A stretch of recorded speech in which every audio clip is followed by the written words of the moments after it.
এই ছেলেটা তার গার্লফ্রেন্ডের জন্য কিনা আংটিটি রাস্তায় ছুঁড়ে ফেলে দেয়।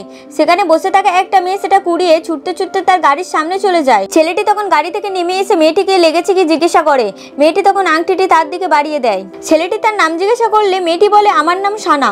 ছেলেটি বলে তুমি কোথায় থাকো? মেয়েটি বলে আমার তো কোনো বাড়ি নেই, আমি রাস্তার ওই দিকে থাকি। তখন সেখানে তার ম্যানেজার এসে বলে স্যার আপনার মিটিংয়ে দেরি হয়ে যাচ্ছে। ছেলেটি বলে এরকম সৎ কারোর জন্য আমি 1000টা মিটিংও ক্যান্সেল করতে রাজি। আসলে ছেলেটি রাজি বেকআপ হয়েছে। সে মেয়েটিকে বলে তুমি কি আমার সাথে আমার বাড়ি যাবে? মেয়েটি বলে আমি কি ওখানে ভালো ভালো খেতে পাবো? ছেলেটি হাসে আর বলে নিশ্চয়ই, তোমার চাওয়ার থেকেও তুমি ওখানে বেশি পাবে। এটা শুনে মেয়েটি প্রচন্ড খুশি হয়ে যায়। ছেলেটিও আংটিটি মেয়েটিকে পরিয়ে দেয়। ম্যানেজার বলে স্যার আপনি এসব কি বলছেন? আপনি কি ম্যাডামের কথা ভুলে গেলেন? ছেলেটি বলে তুমি টেনশন করো না, আমি মায়ের সাথে কথা বলে নেব। এই বলে মেয়েটি ছেলেটির সাথে তার বাড়ি আসে।